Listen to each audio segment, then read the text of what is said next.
Hey guys, today we're going to be discussing on, I think it's pages 4 and 5 in your notes packet. We are going to be looking at the American frontier and Native Americans and that movement westward that we started talking about yesterday, how it impacts both the Native Americans who had historically owned that land and the white settlers who are coming in to take that land, okay? So first of all, let's talk about the white settlers. Let's focus on their purpose for moving out west. When we're talking about immigration or migration, we often talk about push and pull factors. So a push factor is something that is causing someone to move away from where they live because of something bad. A pull factor is something that is pulling someone into a region because of a resource or something good that is in that region, okay? So push is bad, pull is like an opportunity. So why were Native Americans, why were white settlers pushed and pulled? So when we're talking about what's happening on the East Coast in the cities, I'm kind of answering this question right here in your notes. There's lots of overpopulation in the cities, not enough food, not enough jobs, lack of opportunity that's going to push them out west, especially the poorer lower classes, to try and find land and establish themselves. Now, pull factors is the opportunities out west that sound better than their lives. So land availability, new jobs, new industries like mining and ranching and farming that we're going to talk about, okay? So that's kind of the answer to your first bullet. The rest are fill in the blank here. The government actually encourages. The government had owned much of this land since 1803, the Louisiana Purchase. And so think about states like Kansas and Nebraska, that had just recently become states. Think about states like Wyoming and Montana that weren't quite states yet, and even out further west, like California had already become a state due to the gold rush, but lots of that land was still unsettled and the government owned it. So in order to encourage movement west and encourage settlement of that area, the government put forth a very important act called the Homestead Act in 1862. And so the Homestead Act basically said anyone who is head of household over 21 years old is able to claim 160 acres of free land. However, there's a stipulation. You have to live there for 5 years and you have to develop it into a farm. And once that has happened, you can reapply essentially to officially own your land. And so thousands of people took advantage of the Homestead Act, moved out west, and tried to create farms where they could be self-sustainable. Now, about half of those farms, those homesteaders, end up moving back to the east because it's a big failure. The west is very hard to conquer at this time. Think about like Kansas and Nebraska area, the hard soil that was difficult to break up before the invention of the steel plow, and just how difficult a farmer's life is out there, living completely alone, away from your family. Many of them ended up giving up, but some of them stayed, and that's why we have a developed West to this day and a legacy of farming and ranching out there. The Oklahoma land rush is a little bit different. It is in this specific area, and we're going to talk about Native American settlement in this area towards the end of the note set, but in this specific area of Oklahoma, it was meant to be Indian territory. Like the whole state had been set aside for Native Americans. They were moved over in the 1820s and 30s through the Indian Removal Act and told, this is where you live. Well, now white settlers are knocking on the door wanting that land, and the government moves to take natives from that Oklahoma Indian Territory, which is what they called it, to reservations, and shrinking the amount of land that Native Americans owned in that area, and thus opening up land for white settlers. So Indian Territory was opened up, and on this certain day, April 22nd, 1889, people line up on the border of Oklahoma, like the Oklahoma, I think it's Arkansas border, somewhere around there. And literally a cannon goes off and people run to grab land. And land had been staked out with flags, and you would literally land rush, run, and try and stake out a claim, take that claim to a filing office, file it, and that land was yours. We're going to watch a video of that, like a recreation of that tomorrow. All right, so now that we have white settlers moving out west, here's what I want you to do. On your notes on the left, you have some causes. So this area right here, sorry about this announcement. This area is causes, and this area is effects, okay? And you are going to draw a line from a possible cause of reasons why people are moving out west or reasons why things are changing out west to an effect of that, okay? So I'm going to let you do that completely by yourself, and we will go over that when we return in class together, okay? So you should have lines going from like boop, boop, boop. I'll even do an example. So one is railroads reach the west. If railroads reach out to the west, then that means there's going to be more transportation and more settlers going out west. So there's one example of what I'm asking you to do. I'm going to go ahead and, you know what? Let's just go over it. Here we go. Number 2, ranching becomes a new career. So ranching become a new career. Ranching is like cattle, raising them, breeding them, taking them up to the rail lines to be killed at stockyards or loaded live onto trailers to go back east. So if ranching becomes a new career, then we're going to have a new species of animals out grazing on the prairie lands. Okay, buffalo will be hunted for their pelts, for sport, for white settlers. So if they're hunted for sport, many of them are going to go extinct.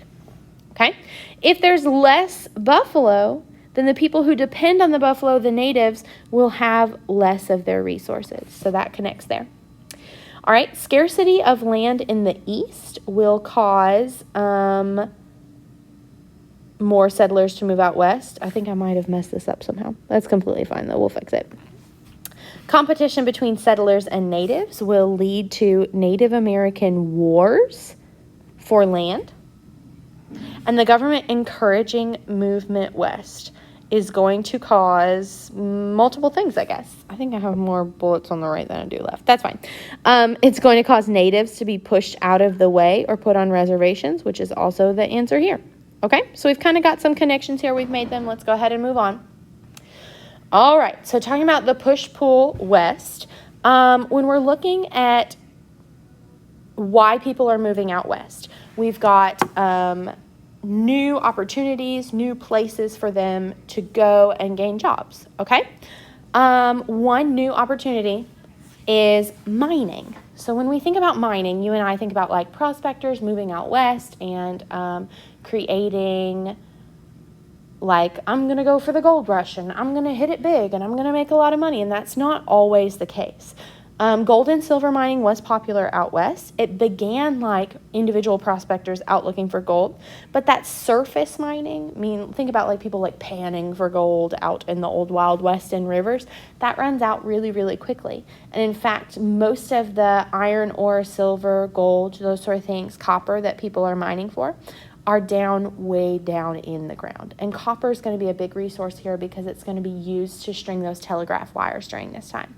So if it's way down in the ground, then individuals can't reach that. It's going to be big companies with large mining operations and heavy equipment that cost a lot of money.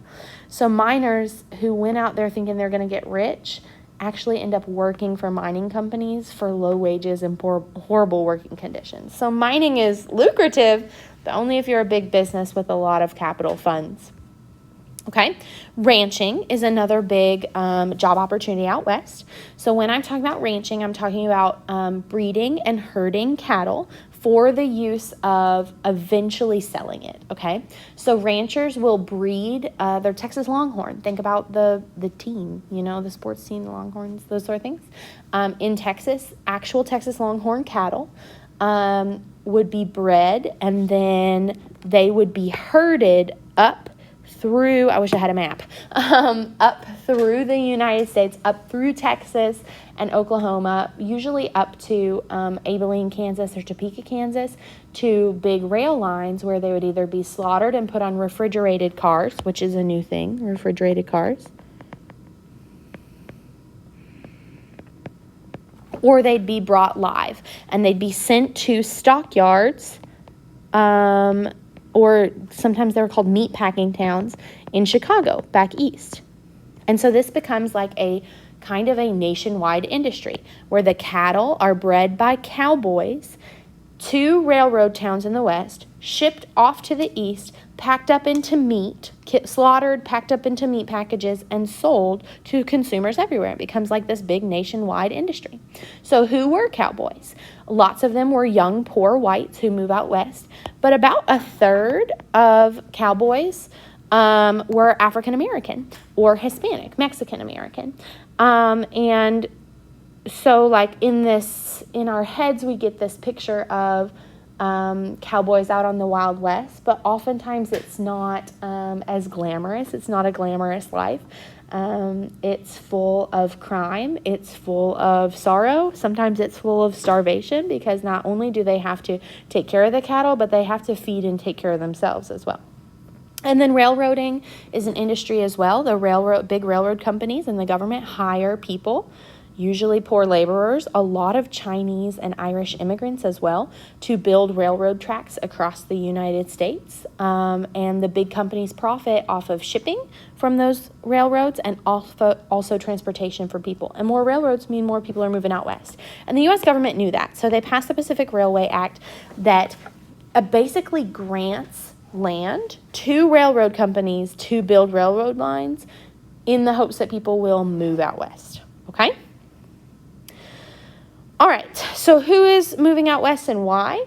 For white settlers, oftentimes they had the money or supplies or capital to move out west. Sometimes it was poor white settlers who were done working in the cities, couldn't have job opportunities in the cities. African Americans during this time, many of them are newly freedmen. They're searching to get out of the South and the discrimination and the Jim Crow laws of the South and live in a more egalitarian, which means equal farming kind of community out west. Some of them just wanted to get out of agriculture and work for another business, like a mining business or a ranch business. European and Asian immigrants are often searching for economic opportunities. They're taking jobs on the railroads, taking jobs mining. So our biggest builders of the railroads are going to be Chinese immigrants and Irish immigrants. Not a lot of white settlers end up working for railroad companies. Okay.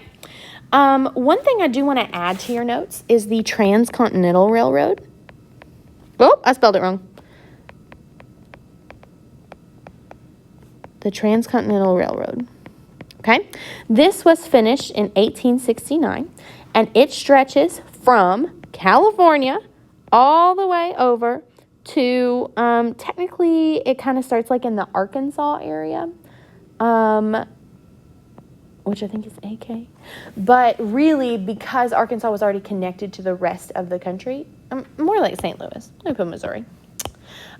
Because Arkansas was connected to the rest of the country, then it was basically stretching all the way from east to west, the Transcontinental Railroad. And we had two companies building it. We had the Union Pacific. Make sure you're writing this down. Union Pacific Railroad Line and the Central Pacific. And the Union Pacific starts in the east and builds west, and the Central Pacific starts in the west and builds east, and they meet in the middle in a place called Promontory, Utah. And it was this huge celebration where on this day, this beautiful day in May, 1869, we can celebrate that our country is finally united via railroad, and you can get across the country so much faster than you could previously. Okay? All right. So when white settlers move out west, we're going to shift our focus. They are encroaching upon land that is owned by Native Americans, historically owned by Native Americans. And so we have this time period of Native American removal, anywhere from the 1820s all the way up until the 1860s, in the 1860s, 1870s. Okay? So, it starts with the Indian Removal Act, and this is Andrew Jackson. This is before the Civil War. This is long before the Civil War. The idea that Native Americans in the Mississippi River Valley, so like Tennessee, Mississippi, Louisiana in the South, need to be moved out of the way. And they are moved to Oklahoma. Oklahoma. In the 1850s, that policy changes. White settlers are more interested in that Indian territory that we talked about in Oklahoma, and the government began seizing that land and throwing natives onto even smaller plots of land, reservations, Native American reservations, many of which still survive today. And so through a series of treaties where Native Americans are not treated properly and not given enough information about what's truly about to happen, we get Native Americans put on smaller and smaller plots of land, reservations, okay? However, it creates problems for Native American culture. Native American culture and their civilizations were built around, some of them, especially in the Great Plains Indians, were built around a more nomadic lifestyle. When I say nomadic, I mean they're moving around. They're not going to be sedentary. They're not farmers. They're more like hunter-gatherers in a sense. So they have to get out and hunt and gather, okay? So if they're following a herd like the buffalo, that's their main source of food and clothing. It required constant movement. It required constant following of that herd. And the Native Americans would use buffalo for like the full extent. And they would hunt buffalo, but not for sport, for use, for food. The hide would be turned into clothing and tents. The bones would be turned into tools.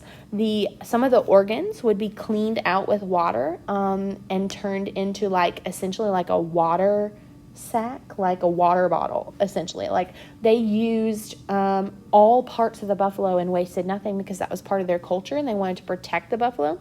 Whereas these white settlers come in and their goal is, and literally there were laws passed saying exterminate the buffalo, get rid of them because they're like trampling farm fields, essentially. These wild animals are hurting the farmers' fields.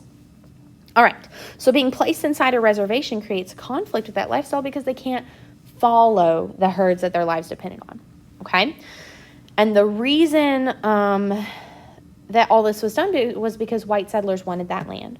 Land ownership wasn't really part of the Plains Native Americans' idea. Their idea was more nomadic, and you take from the land, but you also give to the land and you don't abuse the land. Many white settlers saw that as, oh, they don't claim land, well, we'll take it.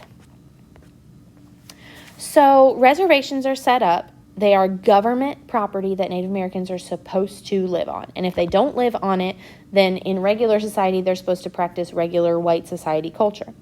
The Bureau of Indian Affairs is established to manage Native American reservations. And when I say manage, I mean they're going to take care of the funding, take care of the money that's supposed to supply Native Americans with a good life on the reservation. Many of the Bureau of Indian Affairs agents were corrupt, though, and pocketed that money and didn't actually help Native Americans. So in the beginning of the reservation system, it's not like what it looks like now. Native Americans were starving. They were not taken care of. They had not been used to farming. They didn't know how to farm because their previous Native American cultures had not made that a center of their life. So the U.S. government kind of takes on the reservation system as a way to Americanize Native Americans. When I say Americanize, I mean make them more like white settlers, okay? The goal was for them to abandon their language, abandon their traditions, abandon their religion, and become more like white people and dress like white people. And this was an overwhelming notion that like everyone should kind of be the same. Everyone should assimilate.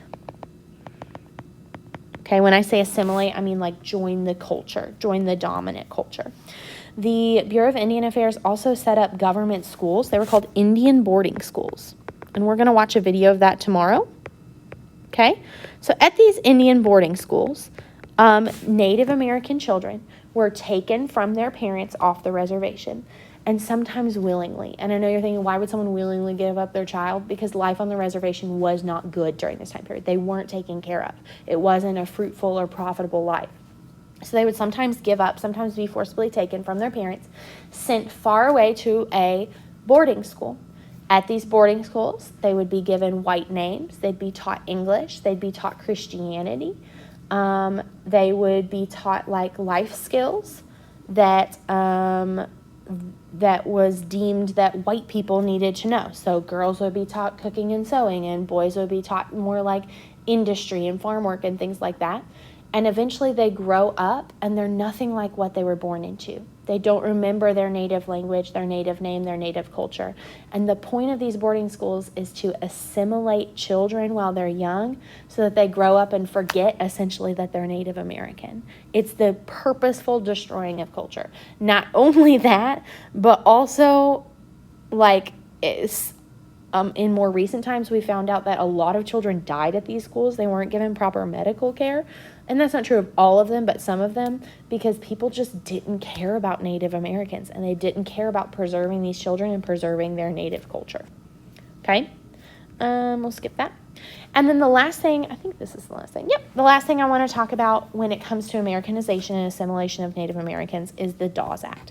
The Dawes Act was intended to be a good thing. It was intended to break up some reservation land and give it out to Native Americans and be like, look, you get free land.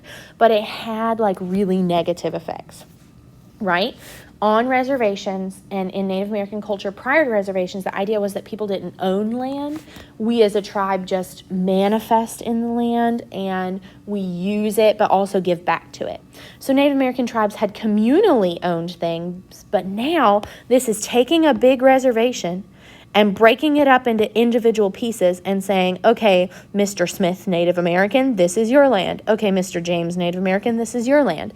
And you're supposed to own that land and farm it and develop it into something kind of like the Homestead Act, but for Native Americans.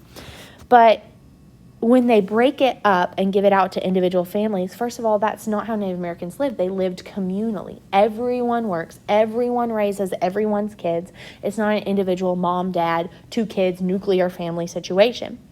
The extra land, if not divvied out to Native Americans, would go to whites and go to white settlers. So it ends up taking even more land from Native Americans. The Native American families that were put on these plots of land often didn't know how to farm. They didn't have the supplies to farm, and the Bureau of Indian Affairs did not give them those supplies. So the Dawes Act was a further way to cripple Native American society, take them away from their native culture of communally owning things and working together as a society and make it more individual like white culture was. And it's another way to just make them weaker so that white people can come in and take their land. So on your checkpoint tomorrow, you're not doing it today, there's going to be a question about the progression of Native American stuff being taken away from them. I want you to write this down. It starts with removal of them from their lands, moving them to concentrated areas like Oklahoma. Then when white settlers want that land, it moves them, the government moved them to reservations, even smaller pieces of land. After the reservation system, the Dawes Act took reservations and broke it up into even smaller plots of land and gave it to individual Native families, and extra land was sold off to whites. And this is all in favor of assimilating or Americanizing those Native Americans so that they give up their traditions and they give up their native livelihoods. All right, I'll be checking these notes when I return.